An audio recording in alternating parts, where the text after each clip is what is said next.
Ginawa siyang pambayad sa utang ng kanyang mga magulang. Dear Kuya Pao, itago mo na lang ako sa pangalang Marco. Magandang araw po Kuya Pao, hihingi lang sana ako ng mabilis na payo. Magpapakasal sana ako ngayong darating na 5 ng Hunyo, pero nag-aalangan ako ngayon.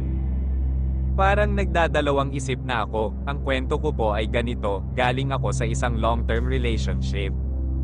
Nagtagal ang relasyon namin ng halos 9 na taon.